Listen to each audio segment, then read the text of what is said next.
Bien, señores alumnos, buenas tardes. ¿Cómo se encuentran?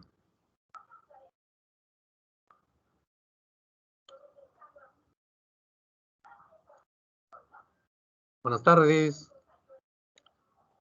Buenas tardes, profesor. ¿Cómo están? Espero que se encuentren todos bien de salud, igual que sus familiares, ¿ah? Bien. Vamos a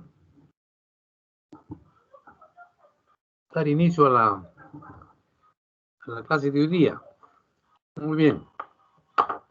Bueno, fue la última sesión, el último tema de la última sesión que tuvimos. A ver, Medina.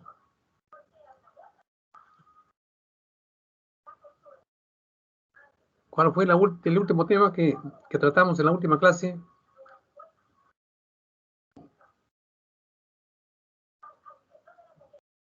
Medina.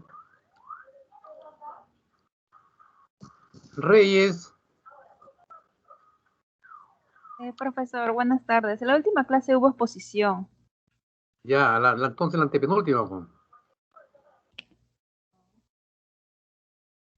Claro, yo estoy hablando de la última clase. La última ha sido exposición, entonces supone que la penúltima ha sido el tema de clase, ¿no? Una breve declaración. Cuando yo llamo a alguien que participe y si no contesta, yo tengo acá mi lista, voy a ponerlo como falto. Y cuando llamo lista lo pone falto. Porque no está bien que yo llame y no conteste, simplemente no contesta y se quedó ahí. No es así la cosa, ¿ya? Si yo llamo y si no sabe, si dice, profesor, no recuerdo, no sé, y se acabó. Pero si yo llamo y no contesta, simplemente es falta de respeto. Entonces, cuando yo les llame a partir de ahora, ¿no? Tienen que contestar sí o sí. Lo sepan o no lo sepan. Porque si no, ya yo pondré como ausente. Bien. A ver, señorita Reyes, ¿en qué estábamos? ¿Cuál fue la penúltima clase? Allá, sí, profesor, hicimos el desempleo. Ya, ¿qué hablamos sobre eso? Hablamos sobre el porcentaje de desempleados, de las poblaciones, el económicamente activa e inactiva. ¿Cómo lo podríamos calcular?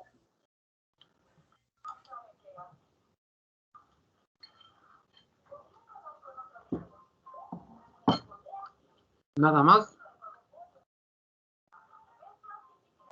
También el dinero.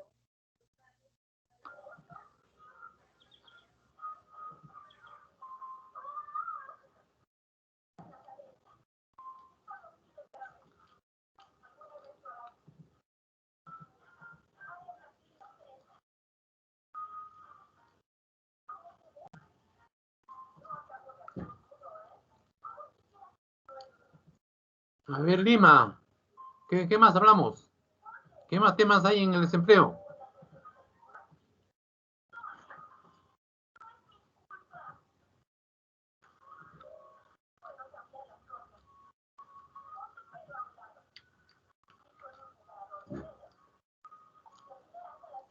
Lima, Lisbeth.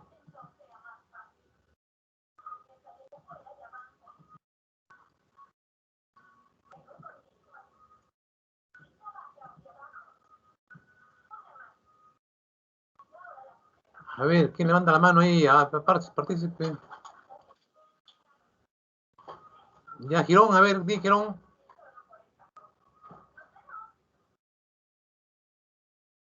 Girón, levantate la mano.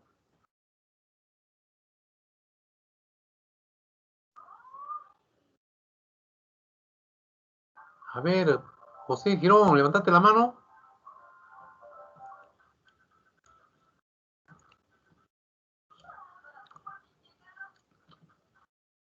A ver, Osco Martínez, ¿qué dice?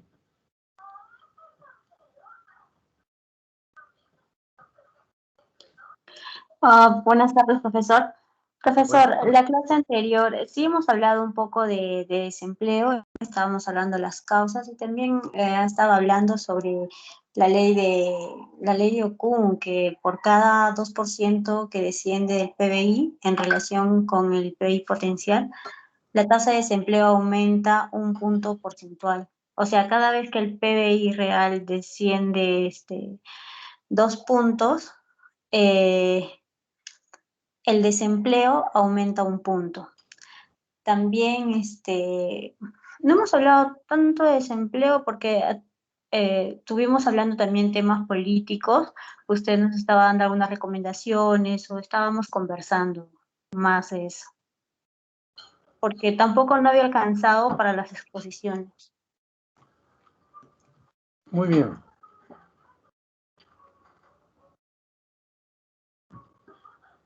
Nos vamos a continuar con la clase hoy día. Ya vamos a ver ahora otro tema. Voy a compartir el material, ¿ya? Vamos a ver por acá, a ver.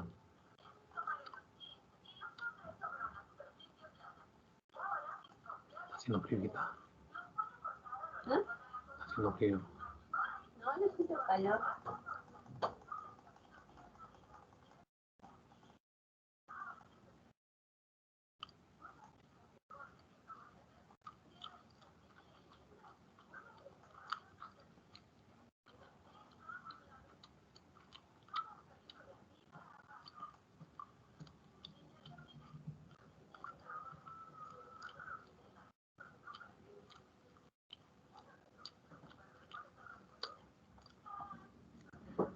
Muy bien, ahora vamos a ver el tema de dinero e inflación, ¿ya? ¿Se ve bien el PPT? Sí, profesor. Listo. Entonces el tema de ahora es dinero e inflación. Dos temas conocidos por ustedes, pero que está dentro de los temas macroeconómicos, ¿ya? Muy bien.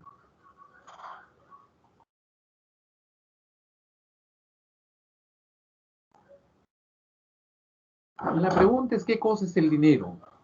Obviamente que muchos conceptos, tanto como autores hay, y como siempre la diferencia es más de forma que de fondo, porque en el fondo es lo mismo, ¿no? Es todo medio de intercambio común y generalmente aceptado por una sociedad que es usado para el pago de bienes y servicios de cualquier tipo de obligaciones o deudas. Aquí la clave es entonces un intercambio, ¿no?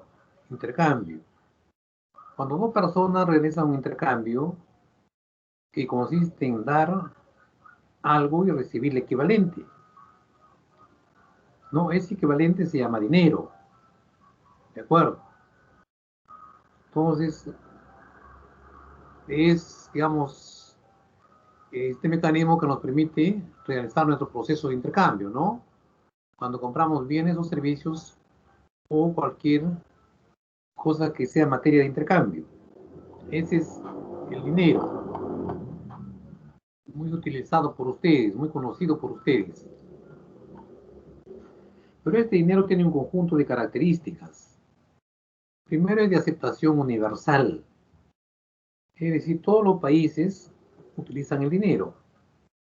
La diferencia está en el tipo de moneda que utilizan, ¿no es cierto? El dinero tiene que ser una mercancía deseable para todos. Es decir, debe aceptarse con generalidad como un medio de pago. O sea, todos los países aceptan el dinero, ¿no? Como medio de pago en la realización de las transacciones económicas. Divisible y disponible. El dinero debe ser fraccionado en unidades convenientes, de modo que puedan pagarse con él todo tipo de transacciones. Como ustedes saben, el dinero viene, ¿no?, con cierta numeración según la cantidad, y podemos agruparlo, dividirlo según las cantidades que tengamos, ¿no?, para una mejor utilización. Y obviamente tenemos que tenerlo para poder gastarlo. Fácil de transportar. Eso a través del tiempo cada vez se ha ido haciendo más fácil. Al inicio teníamos que cargar dinero, ¿no? Ya sea monedas o billetes. Pero ahora hablamos de un dinero virtual, ¿no? Simplemente con una pequeña tarjetita, ustedes pueden movilizarse y hacer todas sus transacciones económicas. Inclusive de su casita, ahí vía internet, ¿no? Compran su clave token en los bancos, hacen cualquier transferencia, cualquier cosa compran, lo traen a su casa, ya no tienen necesidad de cargar el dinero como era en el pasado, ¿no? Eso es sumamente importante porque nos permite, ¿no?, que nos roben el dinero. Pero sin embargo, ustedes ven que a día de hoy robos de dinero, ¿no? Entonces las personas no deberían ir directamente a un banco y sacar ese dinero, sino a través de certificado bancario, creo que se llama, ¿no? Giros bancarios se puede sacar y no se corre el riesgo. Entonces, ahora es muy fácil que fluya el dinero a nivel nacional e internacional, ¿no? Inclusive de su celular ustedes pueden hacer pagos, etcétera, ¿no es cierto? Duradero e incorruptible, ¿no? El dinero dura siempre, ¿no? Si tienen una moneda de 5 soles, le va a durar muchos años. Si tienen un billete, le va a durar muchos años. Y si se deterioran, ustedes pueden ir al BCR y lo canjean por un nuevo. No hay ningún problema ahí. Incorruptible, obviamente, porque es digamos, una materia, ¿no? No puede corromperse. Así de sencillo. Entonces, esas 4 son las características más relevantes de el dinero, más popularmente conocido como la plata, ¿no? ¿De acuerdo? Muy bien. Ahí tenemos entonces sus características. Ahora veamos las funciones del dinero. Las funciones del dinero. El dinero tiene tres funciones principales. ¿Ya? 3 las principales. Muy pocos dicen 4, pero ahora son 3. La primera es medio de cambio. Su primera función es servir como medio de cambio. Tal como ven ahí la figurita. Aceptado de forma general por todos. Consiste en el uso del dinero para realizar cualquier tipo de transacción, facilitando así el intercambio de bienes y servicios. Si ustedes necesitan cualquier producto, van a la tienda, piden el producto, la persona les da el precio, se acercan a la caja, pagan y les dan la constancia del pago y recogen su producto. ¿Qué ha sucedido ahí? Un pago con el dinero, si es un medio de pago, ¿no? Un medio de pago. A través de ese cambio de dinero con producto es que se materializa esta función. La siguiente función es depósito de valor. Permite ahorrar y mantener riqueza, es decir, tener capital para comprar algo a futuro. Por ejemplo, un terreno o carro. Es decir, para invertir, ¿no? Porque toda inversión es generar valor. O simplemente ahorrar, ¿ya? Entonces, es depósito de valor. Y la última función es ser unidad de cuenta. Valora todos los bienes en función suya, en función del dinero. Y permite comparar el valor de bienes diferentes. Es decir, cumple la función de determinar las unidades de valor o precios que tienen los bienes o servicios.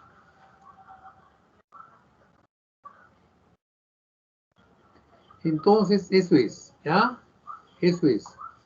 A ver, esas son las 3 funciones, ¿ya? Si hubiera alguna pregunta, me lo van a hacer. El valor del dinero en el tiempo. A ver, unos 3 minutitos, por favor, ahí, ¿ah? 3 minutitos, por favor, me esperan un ratito ahí. Tengo algo importante que hacer.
Muy bien, continuamos. Gracias por la paciencia, ¿ya? De esperarme un ratito. ¿Alguna pregunta en cuanto a la función del dinero?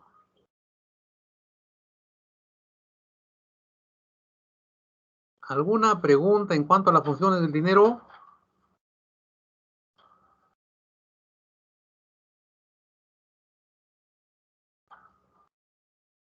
¿Me están escuchando, no?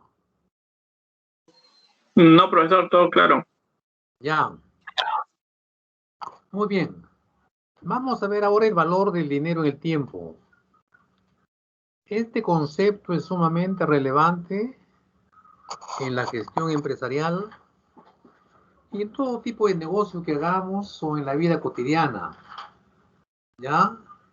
En la actualidad el dinero es una necesidad para la sobrevivencia de las personas en general. Ya sabemos por qué. Es tan evidente, ¿no es cierto? Necesario para comprar alimentos, ropa, en fin, ¿no es cierto? El dinero es un activo cuyo valor cambia con el tiempo. ¿Sí? En términos de dinero en el tiempo, se refiere al valor o poder adquisitivo de una unidad de dinero hoy, con el valor de la unidad de dinero en el futuro. ¿Cómo simplificamos esto? A ver, de la siguiente manera. Un sol del día de hoy vale más que un sol de fin de mes o vale más que un sol de fin de año. Eso es lo que es el valor de dinero en el tiempo. ¿Sí? Pero ustedes me dirán, no, pues profesor, un sol sigue siendo un sol, 10 soles va a seguir siendo 10 soles. Obviamente que sí, pero aquí dice que el valor en el tiempo se refiere al poder adquisitivo del dinero. Entonces, como ustedes comprenderán o se están dando cuenta, que estamos hablando de dinero de valor real. Lo que va a permanecer en el tiempo es el valor nominal del dinero. Es decir, 5 va a ser siempre 5. 5, 10, 15, 20 años. Pero en términos reales no. En términos reales significa en términos de capacidad adquisitiva. Lo que significa que con un sol, el día de hoy, yo puedo comprar, por decir, como ejemplo, 10 caramelos. A fin de mes voy a comprar 9 caramelos. Y a fin de año seguramente voy a comprar 7 caramelos. Sigue siendo un sol, pero compro menos. O sea, menos capacidad adquisitiva. Eso es lo importante, eso es importante comprender. Ahora, ¿y por qué es importante comprender para el empresario? Porque al momento de hacer su inversión, tomará en cuenta este tema y podrá protegerse, ¿no? Y las personas comunes y corrientes también podrán hacerlo de alguna manera, si es que pueden. Entonces, ¿qué haríamos ahí? Lo que se hace es simplemente hablar en términos reales. ¿Y eso qué significa? Que al sol nominal debo descontarlo la inflación o la subida de precios y no pasa nada. Por eso es que asociamos dinero con inflación. Y el dinero en el tiempo significa eso. Tener en cuenta el poder adquisitivo del dinero. Y lo que significa es ir actualizando según la variación de la inflación. Bien, si hubiera alguna duda, si hubiera alguna pregunta sobre eso, pueden hacerlo.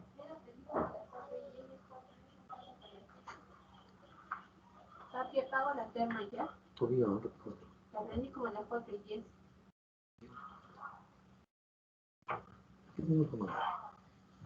Bien, ninguna pregunta.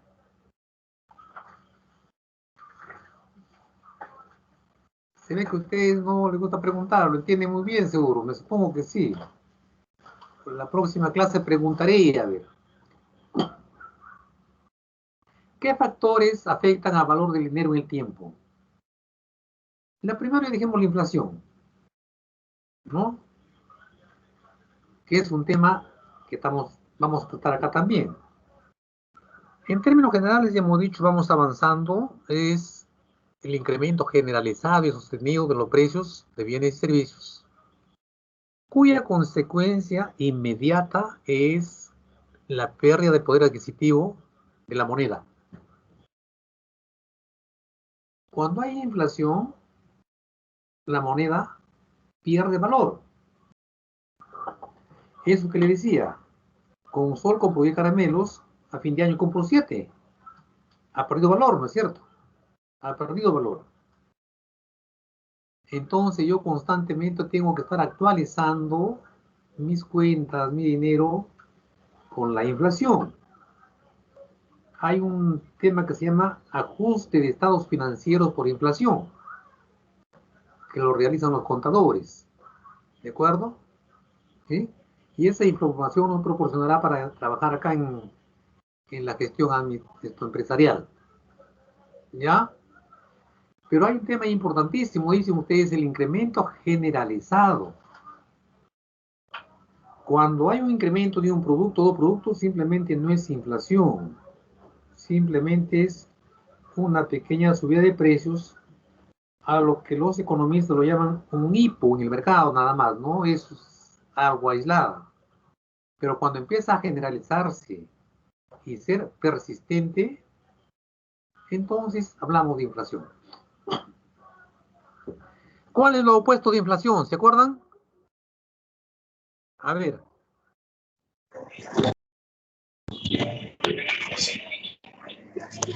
Deflación. ¿La qué? Deflación. Sí, deflación, claro. Sí. Lo opuesto a la inflación es la deflación. Si la inflación es subida de precios, la deflación es la caída de precios. Y ustedes estarán pensando ya en su mente y dirán, ¿y por qué no entramos a un proceso de deflación para que bajen los precios? Para que nos sintamos más favorecidos. Con precios más baratos. Un ratito, ¿ya?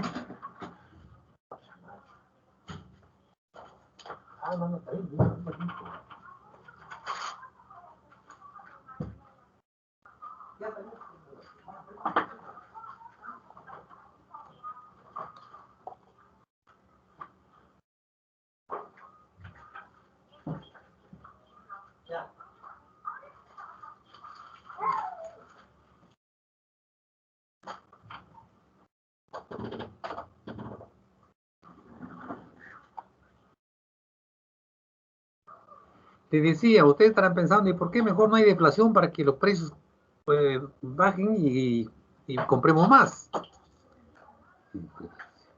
¿Saben qué? Eso es malo también, la deflación. ¿Qué pasa si empieza a subir los precios mañana? Pasado. ¿Ustedes qué dicen? Como la tendencia es a la baja, entonces vamos esperando que baje más, que baje más, que baje más. Menos demanda, los precios siguen bajando. Entonces las empresas empiezan a perder y no producen. Simplemente no producen. ¿Se dan cuenta?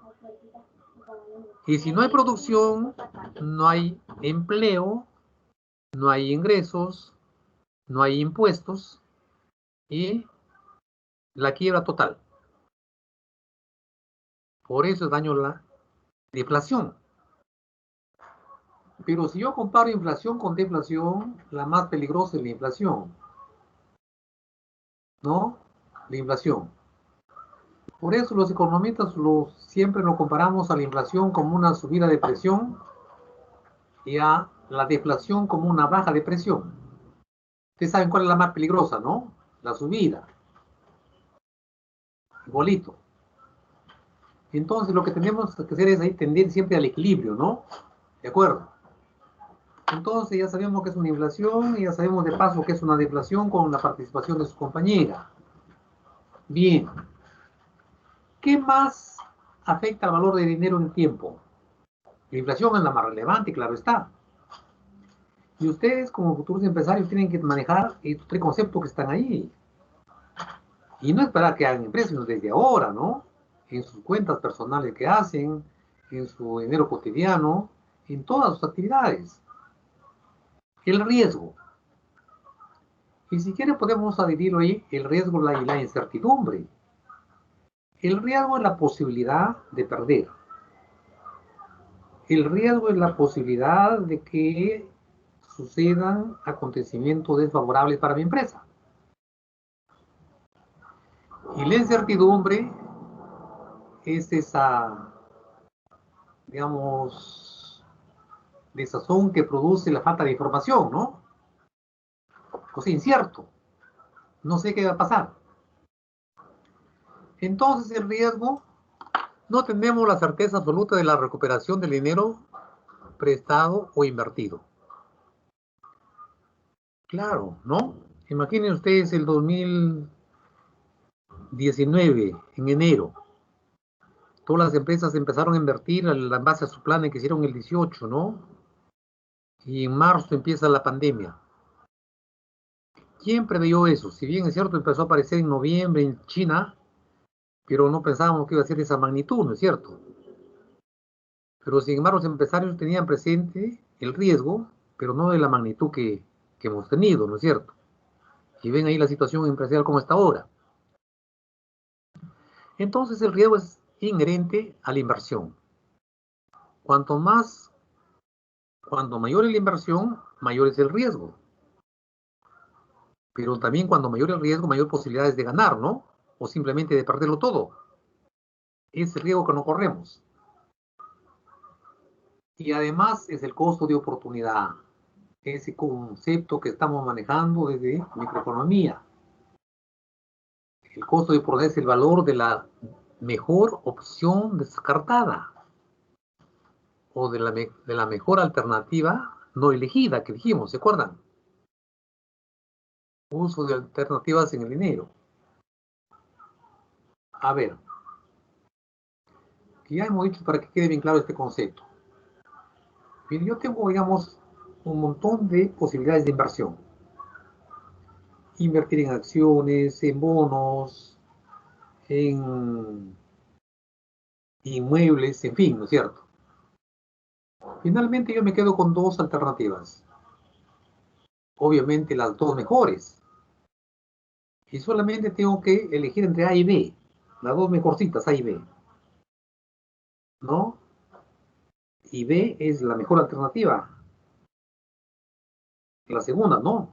La segunda mejor alternativa. La mesa A, la segunda B. Entonces la dos. Al elegir A, entonces estoy dejando B. Estoy dejando de ganar, ¿no? Lo de B. Entonces el costo de oportunidad es lo que yo pude haber ganado si optaba por B. Pero como opté por A, me corro el riesgo, ¿no es cierto? Me corro ese riesgo de no percibir lo que pude haber obtenido en B. Entonces, para minimizar eso, es que tenía que hacer una buena gestión con la alternativa que yo he optado. Bien, en conclusión, cuando yo analizo el valor del dinero en el tiempo, tengo que tomar en cuenta la inflación, el riesgo y el costo de oportunidad.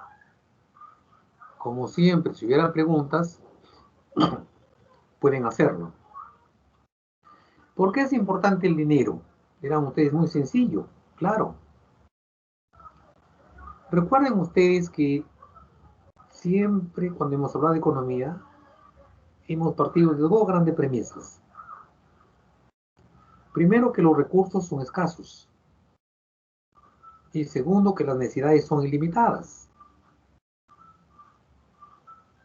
Y justamente ahí nace la elección, ¿no? Voy a elegir qué necesidad es más apremiante para solucionarlo. Ahí voy a utilizar el costo de oportunidad. ¿Es cierto? ¿Sí? Entonces el dinero es escaso. ¿Y qué más? ¿Qué significa eso? Que el dinero es muy costoso, requiere un gran esfuerzo para obtenerlo. Ustedes son testigos de sus padres, ¿no? Ustedes mismos que están trabajando. Había que levantarse a las 6 de la mañana, regresar a las 9 de la noche a la casa, comer su menú por la calle, soportar el tránsito, la contaminación, la discriminación en algunos casos, ¿no? Etcétera. Es muy costoso. Si es muy costoso, entonces si cuesta mucho tenerlo, debe ser asignado eficientemente para la concreción de nuestras metas personales y familiares, ¿no? Algo que me cuesta mucho sacrificio, debo gestionarlo bien, ¿no es cierto? Es lo que significa. Hay que procurar que genere los máximos beneficios posibles. Eso es la importancia del dinero, ¿no? Darle la verdadera dimensión, ¿no?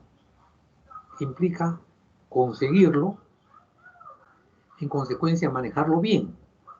¿Para qué? Para lograr los máximos o el mayor beneficio. Así como toda herramienta de gestión empresarial, como toda cosa que analizamos en economía o en la vida, tiene un proceso de desarrollo, ¿no es cierto? Tiene un proceso de desarrollo, que lo llamamos etapas, o lo llamamos historia, o fases, o pasos, en fin. El dinero no es ajeno a ello. Entonces, en este proceso, primero apareció el trueque.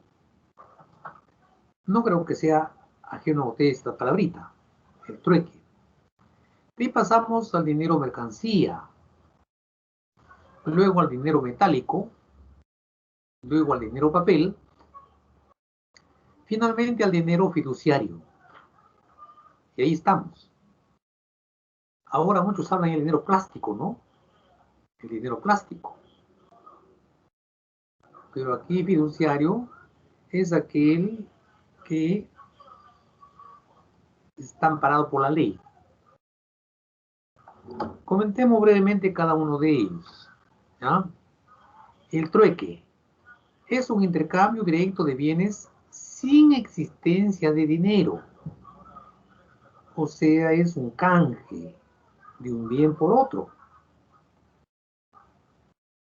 Esto se ha visto con mucha frecuencia en la sierra, sobre todo en lugarcitos más alejados, ¿no? Hasta ahora se practica el trueque. Por ejemplo, un ganadero cambia una oveja por un saco de papas con un agricultor, ¿no? Un ganadero cambia un carnero o oveja se llama, ¿no? Con un par de zapatos con un zapatero. O cambia una gallina con un pollo. Eso es trueque. No hay en medio ninguna moneda. No hay dinero. Pero en algunos casos no es tan sencillo realizar este trueque, ¿no? Hay algunos problemitas por ahí. Primero que se necesita doble coincidencia de necesidades. Por ejemplo, si yo soy ganadero, tengo ovejas, carneros, y el zapatero es zapatos. Entonces, yo tengo que necesitar el zapato y el zapatero, el carnero. Es lo que significa, ¿no? O sea, ambos tenemos que necesitar ese producto. Si no, no hay razón de cambiarlo. Segundo, acto de compra-venta debe ser simultáneo. O sea, te entrego el carnero y me entrega los zapatos. No es que primero te entrego el carnero y después me entrega los zapatos, no. Ya no sería trueque, ¿no es cierto? Indivisibilidad de algunos bienes. No se pueden dividir algunos bienes, sino son el total, íntegro. Este sistema de trueque se cambió por el dinero mercancía. Se cambió por el dinero mercancía. Pero hay que reconocer que todavía se sigue practicando el trueque. Pero ya de manera informal, ¿no es cierto? No como una costumbre generalizada. sino que solamente en algunas circunstancias, ¿no? Se sigue practicando trueque. Pero básicamente en lugares alejados de las grandes capitales de provincias. Dinero mercancía. Uso de determinados bienes como medio de cambio. O sea, cambiar un bien con otro. Pero ya con una connotación más sofisticada, ¿no? Ya no papa con camotes o carnero con zapatos, ¿no? No. Y con aceptación por todos. En cambio, el trueque era más focalizado, ¿no es cierto? Es un medio de cambio, pero en sí mismo tiene valor y utilidad. Ejemplos, conchas de mar, de las cositas que están ahí, o como no sé cómo utilizan eso. Sal, metales preciosos, ganado es que llamamos las ovejas o carneros, ¿sí? Cuchillos, pieles, etcétera, etcétera. Características. Estos bienes son relativamente escasos. Son similares, parecidos, homogéneos. Fácilmente transportable, ¿no? Fraccionable. Puedo venderlo por partes, por pedazos. Duraderos y aceptado por todos. De todas estas características, ¿no es cierto?, se acabó eligiendo metales preciosos, de los ejemplos que hemos dado, ¿sí? Porque cumplía mejor las condiciones. Es decir, toda transacción se realizaba con metales preciosos. Dentro de metales preciosos están pues el oro, el diamante, etcétera, ¿no es cierto? Pero básicamente el oro. Si quería un par de zapatos, llevaba una onza de oro, por decir, ¿no? Y se tasaba, pues ellos tenían sus medidas, ¿no? Una onza de oro, que en fin. ¿Cuál era la dificultad acá? Se necesitaba comprobar peso y calidad de cada operación. Y en algunos casos era dificultoso. Este sistema de dinero por mercancía se cambió por el dinero metálico. O sea, damos un paso a otra forma de transacciones. Bien. Aparecen monedas en cada país. Ahí ven ustedes las monedas originales, ¿no? Las primeras que aparecían por ahí. El proceso de hacer una moneda se llama acuñación. Vamos a acuñar monedas. Sello estampado que garantice peso y valor por la autoridad monetaria. Acuérdense del sol de oro. ¿Ah? Acuérdense del sol de oro.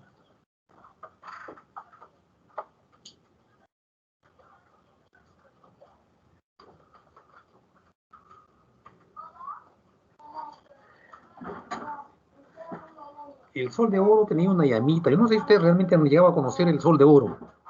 Era realmente de oro. ¿Sí? Ahora me parece que es de cobre. No sé si saben de qué material es la moneda que tenemos ahora, el sol. Ahora se llama nuevo sol, ¿no? Ya no es sol de oro, ¿no? Pero antes teníamos el sol de oro. Y mucho antes se tenía la libra esterlina, creo, en fin, pero ese es ya pues reaño, ¿no es cierto? No sé si saben ustedes de qué material está hecho los soles ahora. Pero, ¿no? Tenía que estar acuñado en la moneda. Tenía una llamita. No, he visto ahí en la colección, está en la... ¿Cómo se llama la disciplina o qué cosa los que coleccionan monedas? ¿Se acuerdan? ¿Cómo se llama eso? No me acuerdo. Numismática, no sé, algo así se llama, no me acuerdo yo. ¿Quién le gusta coleccionar monedas? Averigüen eso, a ver, ¿ya? Las primeras monedas se hicieron en el siglo VI, mire ustedes, antes de Cristo, ¿no? Antes de Cristo. Se llama numismática, profesor. Numismática se llama, ¿no? Sí. Claro, ya ves. Así se llama, claro, sí, claro. Gracias, así es. Y fue en Grecia, miren ustedes, con el rey Creso. Sigue siendo mercancía, ¿no? Vale su peso en el metal que se acuñe. Una precisión aquí importante. Miren, toda moneda tiene dos valores.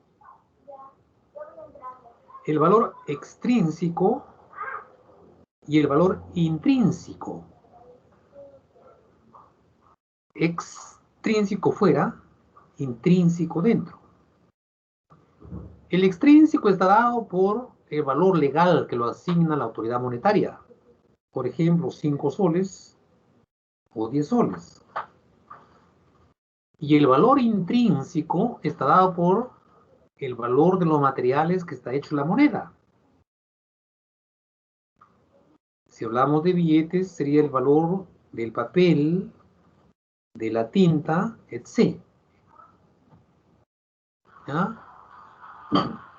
De manera que el valor extrínseco siempre es mayor que el valor intrínseco, ¿no? Ahora, pero en el pasado el valor intrínseco era 1000 veces mayor que el extrínseco. Era un sol de oro. Era un sol de oro. Pero ahora es el que vale el valor legal, ¿no es cierto? Muy bien. ¿Cuál era el problema acá? Diego, transporte. Las monedas pesan mucho. Les pueden robar. Eso era en el pasado, ¿no es cierto? Por eso es que este sistema de dinero, ¿no? Cambio de dinero convertible en oro. O sea, el dinero de papel, si era factible de canjearlo o convertirlo en oro. Bien. Dinero papel convertible. Los orfebres, en la Edad Media, tenían cajas de seguridad para guardar existencias.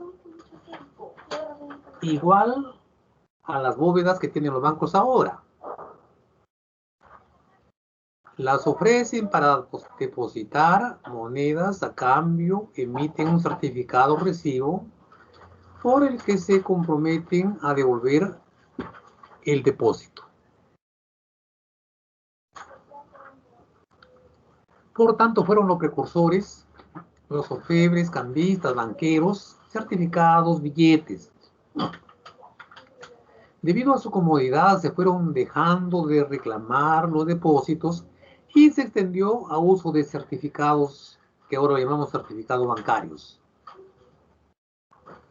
El problema que se tenía acá era la desconfianza, ¿no? Que siempre suele existir en los agentes económicos. Se empezaron a emitir más de los que correspondían a la realidad.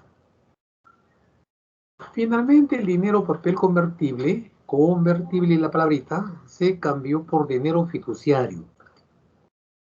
Y ahí estamos ahora. Los gobiernos asumen el problema y delegan a sus bancos centrales la misión de emitir dinero y hacen basarse en depósitos de metales. Si antes se hacía depósitos como garantía, como respaldo, ahora no, simplemente se ordena, ¿no? El gobierno. Y esa es, digamos, la modalidad actual. Ahora tenemos un dinero llamado fiduciario, que es aquel que se emite por orden del gobierno a través de su autoridad monetaria, que en nuestro caso es el Banco Central de Reserva del Perú. Bien. Características, no tienen valor en sí mismo. Básicamente su valor es extrínseco. ¿Sí? Extrínseco. No es convertible en oro. Ya nadie te acepta tus billetes por oro. Ahora. Descanse la confianza en que será admitido como medio de pago debido al prestigio de quien lo emite. Y en este caso, quien ordena para que se emita es el gobierno. Y el gobierno no pierde nunca porque tiene la plata de todos los peruanos, ¿no es cierto? Ese es el tema.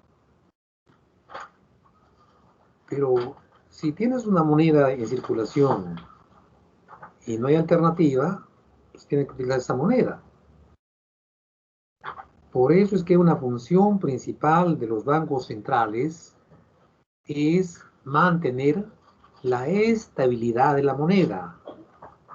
Es decir, que no suba muchos, ¿no? Que no pierda valor, básicamente. Eso significa la estabilidad de la moneda, que no pierda valor. Porque llega un momento en que la plata no vale nada. No sé si han escuchado decir que en Venezuela creo que cuesta un papel higiénico, cuesta creo que no sé cuántos miles de bolívares, ¿no? Creo que la moneda venezolana. Es decir, muy grande cantidad de dinero, ¿no? Y no compran nada. Por eso que los venezolanos, lo poco que ganan, comparado con Venezuela, son millonarios. Son millonarios, ¿no es cierto? Pueden ser dinero legal, monedas y billetes, o simple dinero bancario que crean los bancos para sus clientes.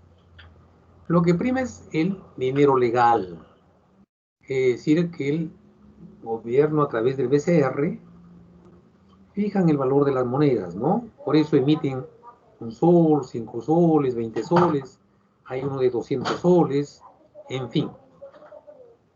Conclusión entonces, ahora tenemos un dinero llamado fiduciario, que es aquel cuyo valor lo determina la autoridad monetaria, denominándose valor legal o dinero legal, que está constituido por monedas y billetes.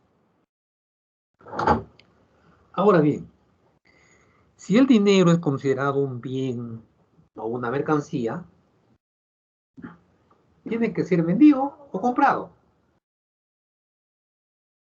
Y cuando es vendido se llama ofertado, oferta monetaria.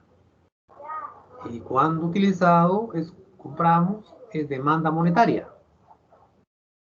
Eso nos lleva a hablar de oferta y demanda monetaria o de dinero. Entonces empezaremos por la oferta monetaria. Es toda la cantidad de dinero existente en una economía. Suma del efectivo y depósito en los bancos.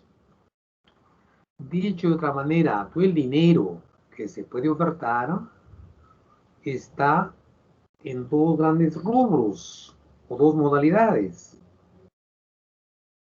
En efectivo y en depósito en los bancos. Pero de manera más amplia, la oferta monetaria está constituida por lo que ven ahí en la diapositiva. Primero en efectivo. Cuando hablamos de dinero efectivo nos estamos refiriendo básicamente a dinero que esté en el bolsillo de los agentes económicos. Además, está en depósitos a la vista. Que los depósitos a la vista no es más que otra cosa que las famosas cuentas corrientes. Que ustedes van y abren en un banco una cuenta corriente. Pero además está constituida por los depósitos de ahorros. Y a los depósitos en ahorros vamos a llamarlo oferta monetaria 1, M1. Bien, los depósitos en ahorros se llaman oferta monetaria 1. A eso lo agregamos los depósitos a plazo. Ustedes llaman creo que a plazo fijo. Lo llamamos M2. Entonces la oferta monetaria 2 solamente está constituida por depósitos a plazo. Así como la M1 está constituida solamente por depósitos en ahorro. A eso lo añadimos el cuasi dinero. Cuasi o casi. Ustedes dicen cuasi, casi me he caído. O sea que se iba a caer, pero no se cayó. Cuasi que casi es dinero líquido, ¿no? A eso se refiere. O sea que no puedo utilizarlo directamente, sino tengo que hacer una ligera conversión para que sea totalmente líquido para poder disponer de él. Ese es cuasi dinero, M3. Y la oferta de dinero 4 es toda aquella que es a largo plazo, o sea, depósitos a más de un año. ¿De acuerdo? Entonces, conclusión, mi oferta monetaria está compuesta por lo que ustedes ven ahí, que ya dijimos. Efectivo, monedas y billetes de curso legal en manos del público. Depósitos a la vista, cuentas corrientes, que son de liquidez inmediata, ¿no? Puede ser a través de tarjetas o operación en ventanilla, o puede ser a través de cheques. Primero teníamos la cuenta corriente solamente con cheques, ¿ya? Con cheques. Ustedes iban a abrir una cuenta corriente, les daban un talonario de cheques. Entonces ustedes giraban el cheque a la persona que lo debían, ¿no? Y la persona iba y cobraba el cheque. Tenía algunas ventajas ese uso de talonario, porque imagínense ustedes hacían una compra de una maquinaria. Todos decían, ¿sabe qué? Te voy a pagar con un cheque, pero ¿sabes qué? Pagadero 30 días. Entonces llenaban el cheque, páguese a la orden del señor Juan Pérez la suma de $2.000, ¿no? Y ponen al perfil bajo, Lima, 20 de abril. ¿Qué significa eso? Que la persona, Juan Pérez, tenía que esperar el 20 de abril para ir a cobrarlo. Antes no podía. Mientras tanto, ustedes ya, si quieren esa máquina, lo compraron, lo volvían a revender, vender, ganaban plata y ya depositaban en el banco. Y el señor el 20 de abril iba y cobraba. Se les daba tiempo a que ustedes hagan sus negocios. Una gran ventaja, ¿no es cierto? Eso ya dependía del trato que ustedes hagan. O si no, ustedes giraban para el mismo día, ¿no es cierto? Y había dos formas de girar. Girar a una persona en particular, o si no, otro se llamaba girar al portador. Si yo giraba a nombre de Juan Pérez, solamente Juan Pérez podía cobrarlo con su DNI en el banco. Pero había otra forma de girar, se podía girar, páguese al portador. O sea, que a quién tenía el cheque, quién portaba el cheque. Entonces, si ustedes lo perdían ese cheque, cualquiera podía haber cobrado porque estaba girado al portador. Creo que eso subsiste hasta ahora. Pues se tenía mucho cuidado en eso. Muy poco se giraba al portador, ¿no? Sino simplemente era a una persona específica. ¿Bien? Listo. Pero luego ahora con el pasar del tiempo, pues vas a abrir una cuenta corriente y te dan una tarjeta, ¿no? O simplemente vas a una ventanilla y retiras el dinero, ¿no es cierto? Ya no estás girando cheques ya, que era más engorroso. Pero era una práctica muy usual, cotidiana en el pasado, ¿ya? Luego depósitos en ahorro, libreta de ahorro, liquidez inmediata, no cheques ni libretas. Sí, libretas, sí, libretas. Es que libreta le daban al inicio, ¿no? En los 80. Ahora simplemente les da un voucher. Ustedes pueden ir a un cajero automático y ahí hacen su depósito de ahorros, ¿no? Y solamente les sale un voucher. Bien. Y el cuasi dinero que decíamos, dado por los pagarés, letras de cambio, letras del tesoro o bonos del gobierno, ¿no? Pero de corto vencimiento y gran liquidez. O sea, un vencimiento de 3 días, 5 días, por eso cuasi dinero. Casi está dinero listo, ¿no? Esa es la composición de la oferta monetaria, ¿ya? Si hubiera alguna pregunta. Si no, pasamos a la demanda monetaria. ¿Por qué demandan ustedes dinero como agentes económicos? ¿Por qué? Hay tres razones fundamentales. Demandamos dinero en primer lugar por motivo de transacción o para realizar transacciones.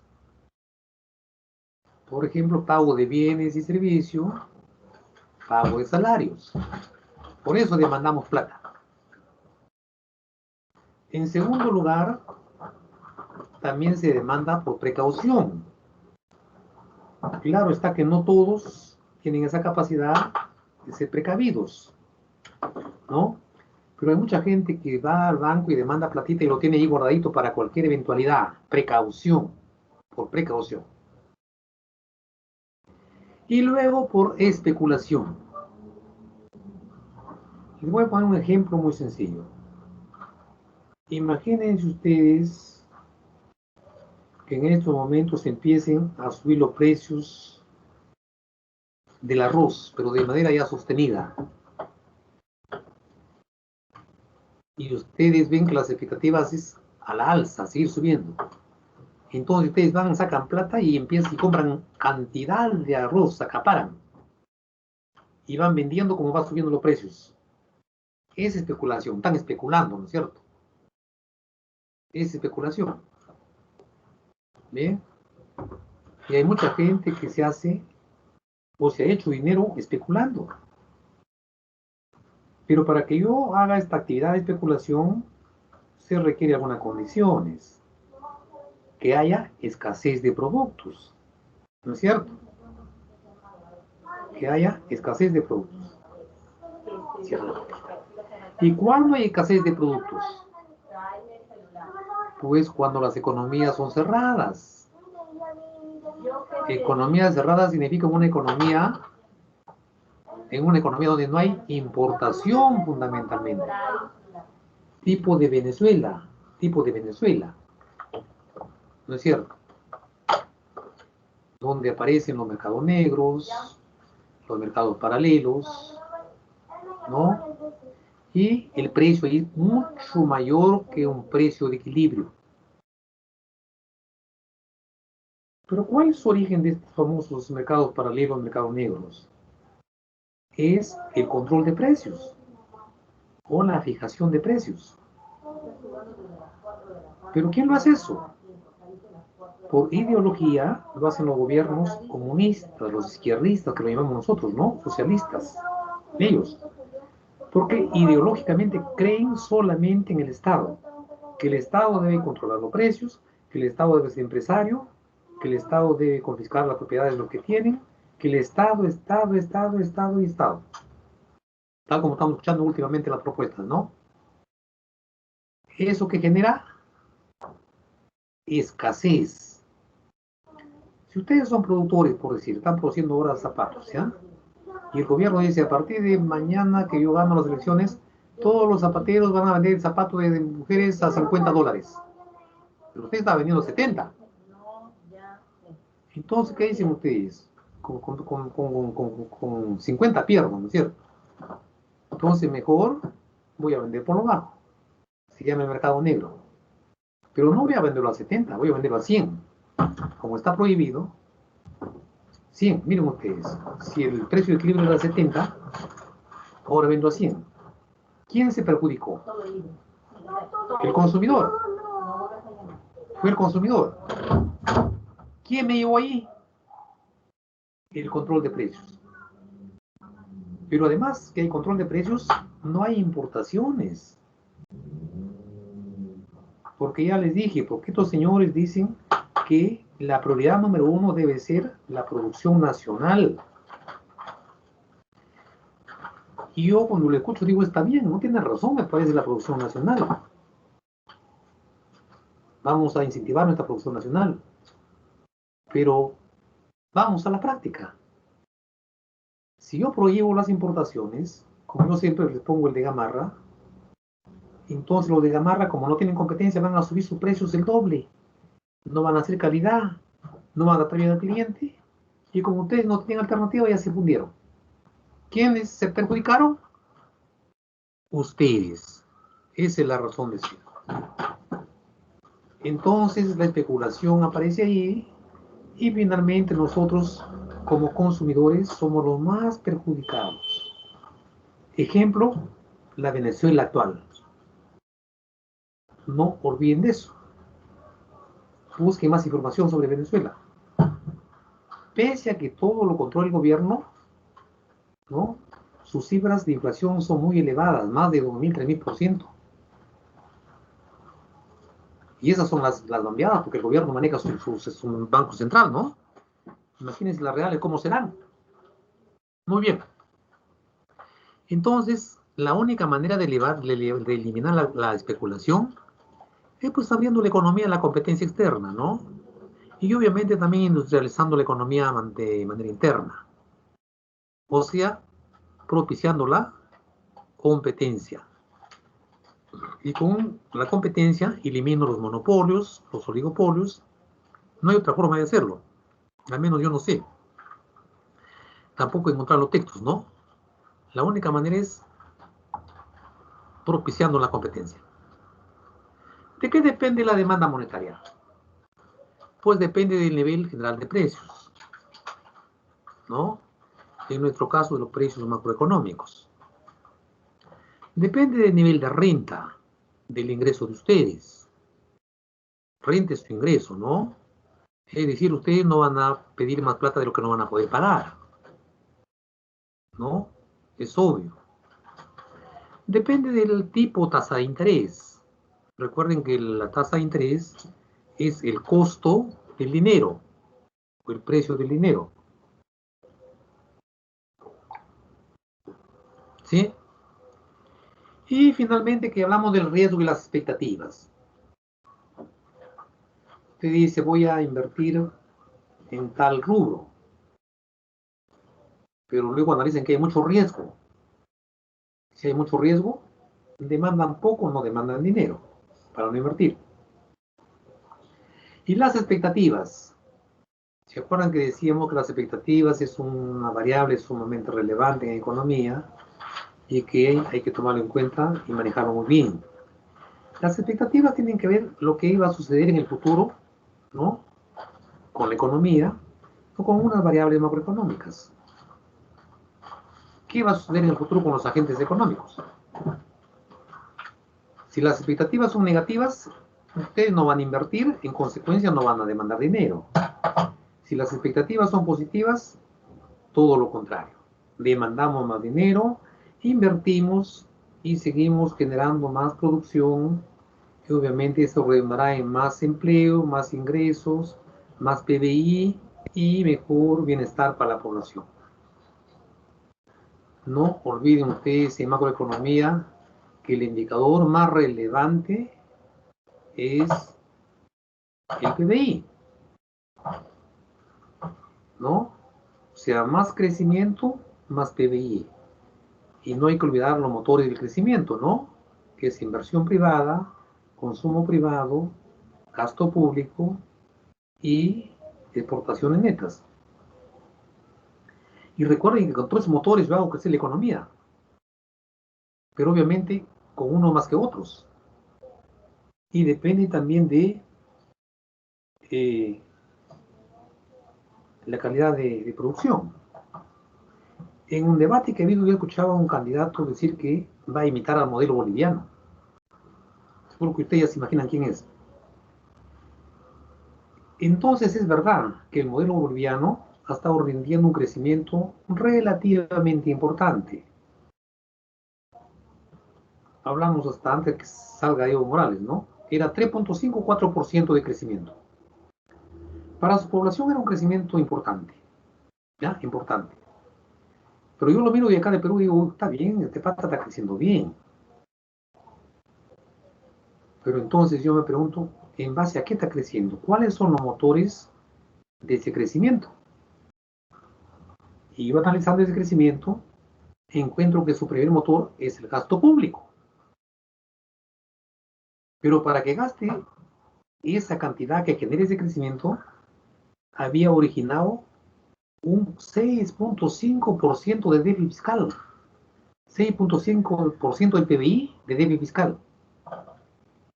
O sea, de toda la producción, el 6.5 era deuda. Pero además, el 54% de su deuda externa representaba su PBI. En otras palabras, un PBI bamba, un PBI artificial. ¿Se dan cuenta?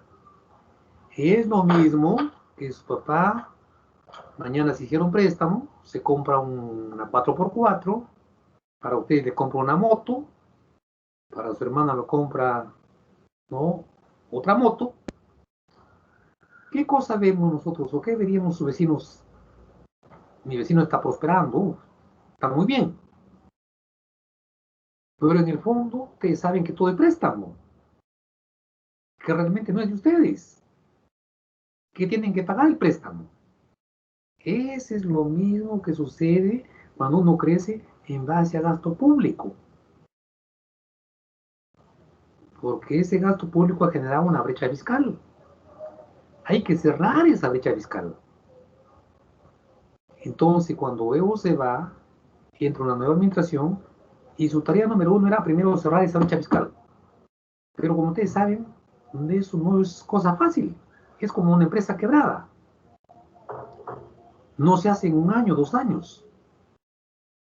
Depende de la habilidad del gerente, ¿no? En este caso, el presidente. Y mientras tanto, la gente no ve ningún resultado de la nueva administración. Y en ese interín regresa nuevamente el que generó el descalabro y dice con tanta desfachatez: miren ustedes, no han hecho nada. Cuando no sabe que en el fondo esta administración se ha sacado años trabajando para sanear las cuentas, para llevar la cuenta roja hasta azul. ¿Se dan cuenta?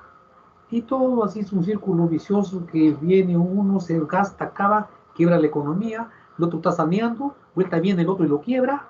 Así hemos vivido en el Perú por muchos años y en los países de América Latina y en el mundo por muchos años. Esa es la dinámica. Bien, entonces para que ustedes demanden dinero para que inviertan, pues tengan en cuenta esas cosas, ¿ya? Nivel de precios, nivel de renta, tipos de interés y riesgo de expectativas es clave. Muy bien, señores, muy bien. Espero que estén atendiendo. Si no hacen preguntas, porque ustedes ven. Los servicios bancarios lo saben ustedes muy bien, porque yo sé que hay muchos chicos que trabajan en los bancos y están asociados a estas cosas. Primero reciben depósitos, ¿no? Depósitos a la vista, que es cuenta corrientes, depósitos en ahorros a través de voucher o libreta de ahorros y depósitos a plazos. ¿Qué más servicios dan los bancos? Gestiones de clientes, aceptación de cheques, transferencias, gestión y descuento en efectos. Hay una dominación de nóminas y recibos, son un documento que hace ahí que en el Perú no se practica mucho. Préstamos y créditos, ¿no? También ahí, ¿no? La diferencia sería establecer qué es un préstamo, qué es un crédito. En el caso peruano le llamamos crédito a todo, ¿no es cierto? Sí, pero digamos a nivel general, algunos hacen alguna precisión ahí. Préstamo cuando se conoce la cuantía exacta que se va a necesitar. Se recibe el importe total al principio. Se va devolviendo junto a intereses pactados, fijos o variables, en el plazo establecido. Suele conllevar gastos y comisiones. Crédito, cuando no se sabe con exactitud la cantidad necesaria. Se pone a disposición del cliente una cantidad máxima de dinero en su cuenta, y este va sacándolo poco a poco. Se puede retirar del ingreso de dinero durante el plazo establecido. Intereses sobre la cantidad utilizada y suele conllevar gastos y comisiones, ¿no? Esa es una diferencia entre crédito y préstamo. Pero les recalco que en el Perú lo utilizamos como sinónimos, ¿ya? Y no esa distinción. Sin embargo, es bueno conocerlo con la precisión respectiva, ¿ya? ¿Qué más servicios bancarios tenemos ahí? En cuanto al manejo de tarjetas, ¿no? Ahí ustedes saben que hay dos tarjetas bien conocidas, importantes. La tarjeta de débito y la tarjeta de crédito, ¿no? La de débito, ya ven ahí la más popular, es la Visa Electron, etcétera, etcétera, ¿no? Se puede sacar dinero de cajero, realizar pagos en ellos. Bien. Y todas las bondades que tiene una tarjeta de débito. Tarjeta de débito es cuando ustedes van con su propia plata, su plata, y abren una cuenta y les dan la tarjeta. Es de débito. Y la de crédito, como su nombre lo dice, es un crédito que le están concediendo el banco, ¿no? No les llaman, ustedes saben, tienes una tarjeta de crédito aprobada por 4.000, 5.000, ¿no? Eso significa que le dan esa tarjeta con plata prestada, ustedes van gastando y van depositando cada mes. Obviamente por eso le cobran una tasa de interés, ¿no? Y si ustedes se dejan vencer, le ponen interés, moras, remoras. En algunos casos hay que pagar una comisión de asociado o por pertenecer al club de la tarjeta, no sé cómo lo llaman, ¿no? Que es muy costoso, muy costoso. Bien, entonces esos son en cuanto a tarjetas, ¿ya? De débito y de crédito. De crédito, la más conocida, también la Visa, Mastercard, American Express, en fin. Dan también servicios de asesoramiento financiero, ahí tienen sobre todo para las pymes o MIPES, algunas son dependencias ahí, cajas de seguridad, si ustedes tienen bienes raíces, temen que en su casa lo puedan robar, van ustedes a un banco ahí, lo guardan en su bóveda, a eso se refiere, ¿sí? Cambio de moneda, que van ustedes a cambiar sus soles por dólares, gestión de cartera de inversiones, si los tuvieran, y planes, pensiones y seguros. Eso también tienen los bancos ahora. Tienen inclusive seguro médico, seguro vehicular, en fin, eso tienen hasta ahora, ¿no? Eso tiene, ¿ya? Muy bien, señores, muy bien. Listo. Voy a llamarle lista ahora ahí. Estamos ahí en creación de dinero bancario. ¿Ya? Creación de dinero bancario. Pero antes de eso yo llamo lista para ver cómo están. Muy bien.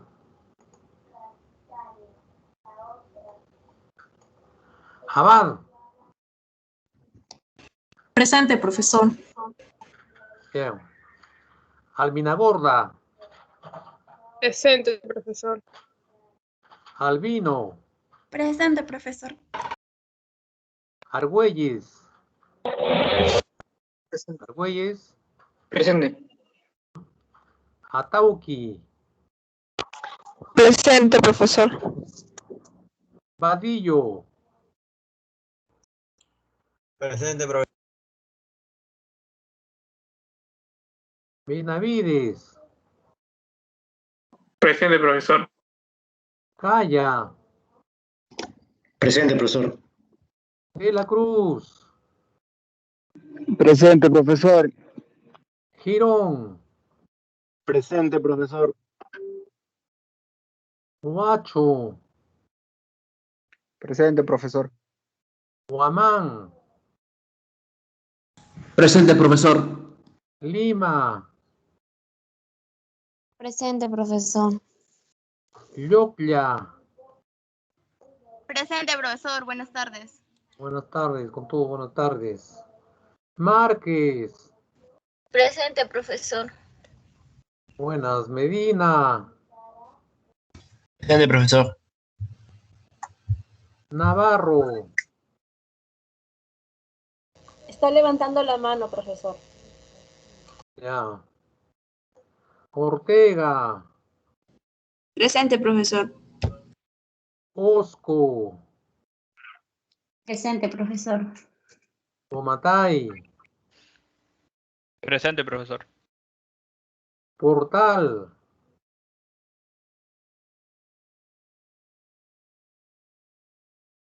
Quispe. Presente, profesor. Ramírez. Presente, profesor. Reyes. Presente, profesor. Torres. Presente, profesor. Vélez. Presente, profesor. Villanueva.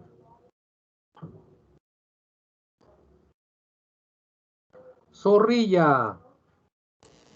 Presente, profesor. Muy bien. Entonces no está Villanueva, Portal y nadie más. ¿Ya? Bien. Listo, asistencia confirmada. Listo ahí. Listo. Bien, estimados alumnos. Como ustedes ven o están viendo, el dinero es sumamente importante, ¿no? porque de ello depende el movimiento de la economía en su conjunto, sobre todo las inversiones, ¿no? Las inversiones. Y como ustedes han podido desprender de todo lo que hemos explicado, pues un empresario tiene en cuenta muchos factores para invertir. Fundamentalmente el riesgo, la incertidumbre, ¿no? Y el costo de oportunidad. Y el análisis costo-beneficio, ¿no? Es que uno no invierte porque quiere. Uno no demanda dinero porque simplemente me da la gana de invertir. Voy a demandar para transacciones, ¿no? No. Sino que todo lo hacemos bajo planes bien elaborados. ¿Ya? Y como ustedes ven, en los últimos tiempos tenemos una banca muy sofisticada, ¿no? De atención al cliente. Hay una plataforma de atención al cliente y hay una diversidad, ¿no? De formas de dar dinero a los agentes económicos. Créditos para invertir, créditos de consumo, vía tarjeta de créditos, en fin, ¿no? Política de mercado abierto, no, políticas de descuento, perdón, etcétera, ¿no es cierto? Es decir, hay gran oportunidad de hacer negocios, pero esa gran oportunidad está supeditada a una estabilidad macroeconómica, que espero que nunca se olviden. Estabilidad macroeconómica significa una inflación controlada, un déficit fiscal manejable, un déficit externo manejable, una deuda pública manejable. Manejable significa que no me haga problemas, ¿no? O que no me genere problemas. Por ejemplo, ustedes ganan 1000 y gastan 1050, 50 no hay ningún problema, cualquiera es la solución, ¿no? El problema es cuando ustedes ganan 1000 y gastan 1500 o 2000, ahí sí ya nos fundimos, ¿no es cierto? Bien, bien. A ver, vamos a alguna pregunta de parte de ustedes. Pregúntenme algo siquiera, pues. O comenten. ¿Quiénes están trabajando en los bancos? Las chicas trabajan bastante en bancos.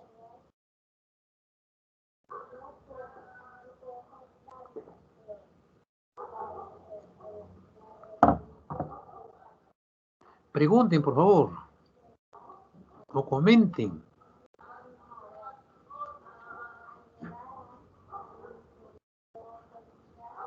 No hay que olvidar los motores del crecimiento económico.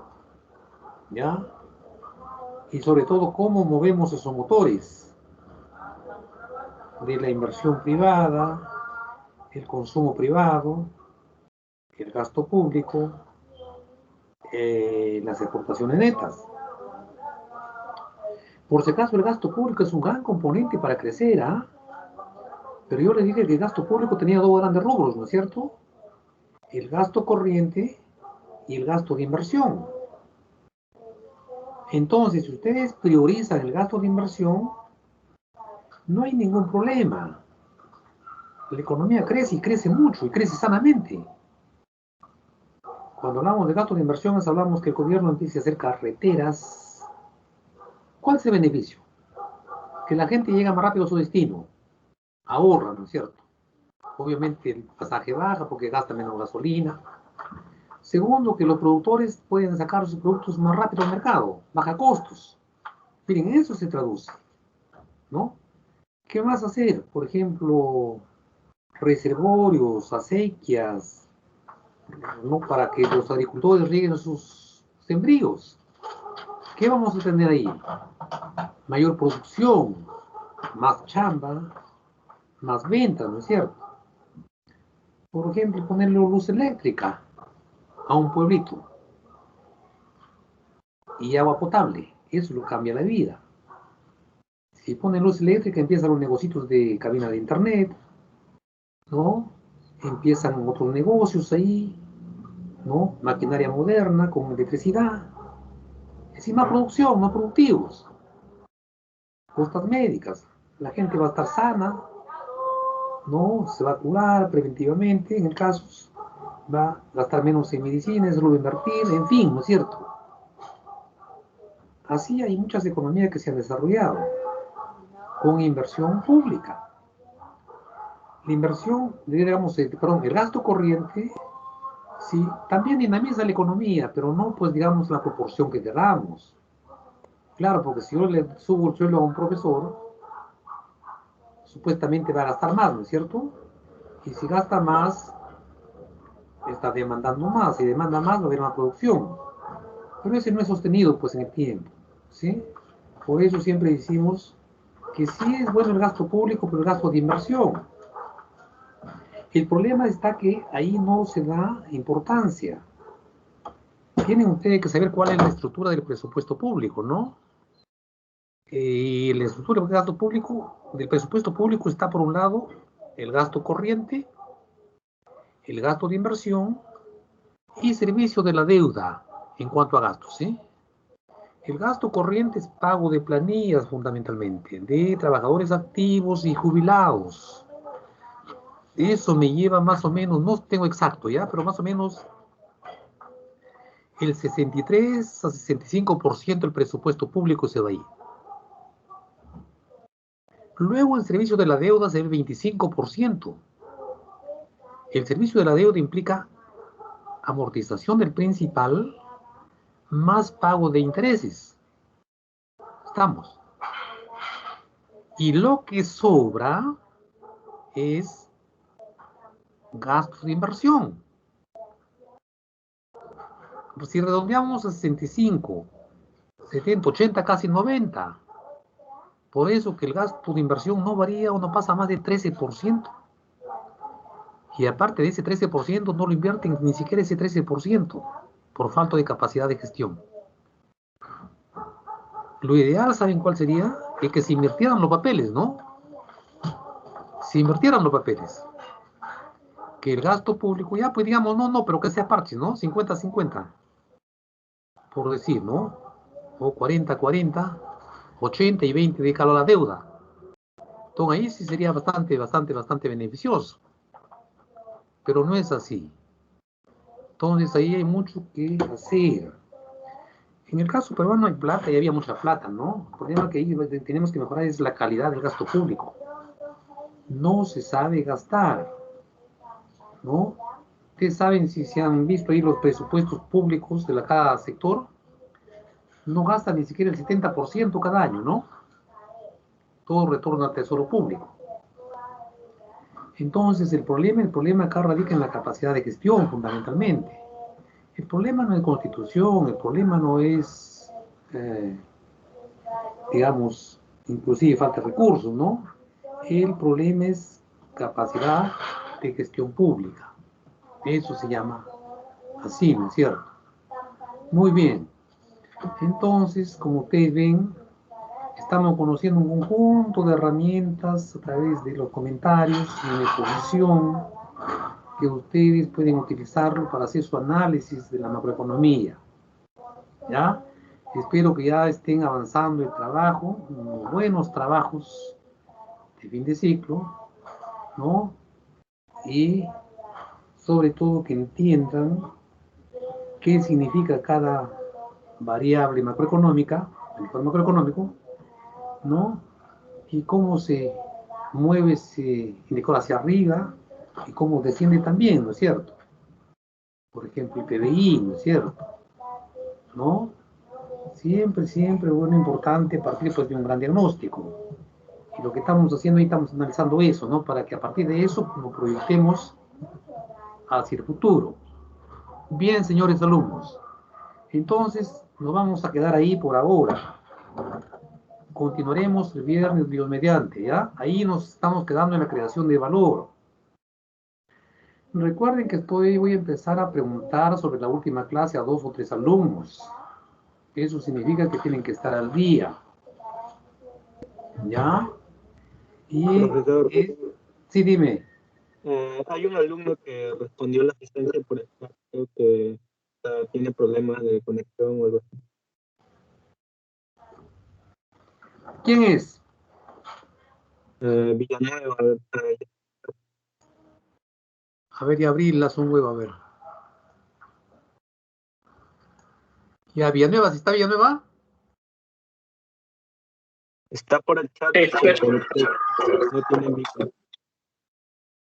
Ya. Profesor, buenas tardes. ¿Cómo Soy estás? Villanueva, sí estoy presente en la clase. Ya te arreglé, ¿ya? Ya, profesor. Muchas gracias. Profesor, Lima Salinas también, profesor. ¿Alguna pregunta de parte de ustedes?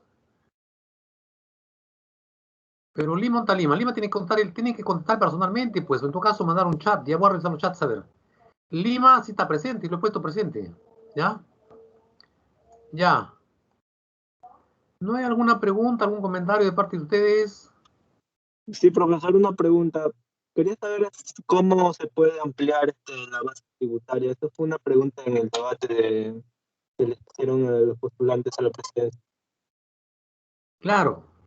¿Y saben cuál fue lo peor? Que no supieron qué era presión y base tributaria. ¿No?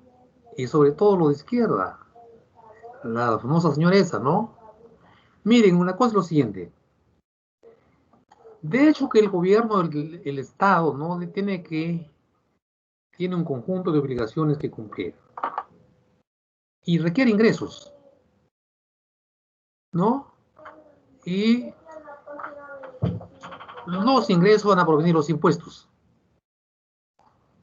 Y una función del Estado en todo caso es poner impuestos, ¿no es cierto? Bien. Ya sabemos que hay impuestos directos e indirectos. Los directos afectan la propiedad y los indirectos a la producción y al consumo. Ahora bien, si yo quiero más ingresos, ¿qué debo hacer? Era la pregunta. ¿Subir la presión tributaria o ampliar la base tributaria? La presión tributaria está compuesta por las personas que ya están tributando. ¿Ya? Está compuesto por la persona que ya están tributando. Entonces, ¿qué hago yo? Si yo quiero ampliar la presión tributaria, lo subo impuesto a la persona que ya están pagando impuestos. Y la base tributaria son la cantidad de personas que podrían o pueden pagar impuestos. Entonces, ampliar la base tributaria significa hacer que más gente tribute. Si ahora están pagando impuestos 100, voy a hacer que paguen 120, luego 150, luego 200. Eso es ampliar la base tributaria. ¿Ya? Entonces, ampliar la base tributaria significa hacer que más gente pague impuestos. Lo contrario sería poner impuestos a los que ya están tributando. Y eso es lo que hacen los gobiernos. ¿Y por qué hacen eso? Porque es muy facilito pues, sacar mañana en el peruano, a partir de mañana el impuesto a la renta sube un punto porcentual, ¿no? El selectivo al consumo sube 0.5, el IGB sube 1%, y eso al siguiente mes le da dinero en abundancia. Pero para que yo haga que más gente tribute, primero eso implica que la gente se formalice, ¿no? Y eso tiene que darle un conjunto de incentivos y eso pasa por un conjunto de reformas. Y eso no da resultados en el corto plazo, sino en el mediano y largo plazo. Bien. Entonces la presión tributaria es el porcentaje de impuestos que percibe el Estado como porcentaje de PBI. Se incrementa de dos formas. Haciendo que tributen más lo que están pagando ya impuestos o ampliando la base tributaria. La base tributaria es hacer que más gente tributen. Y eso pasa por la formalización de la economía. ¿Bien? No sé si está contestada tu respuesta. Sí, profesor. Muy bien. Listo. Entonces nos quedamos ahí, ¿ah? Muy bien. Que les vaya bien. Nos quedamos ahí. Que les vaya bien. Cuídense todos ustedes. Hasta luego, profesor. Hasta luego, hasta luego, hasta luego.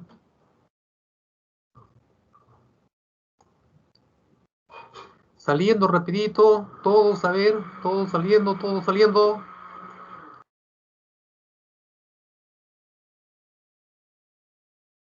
Saliendo todos, saliendo.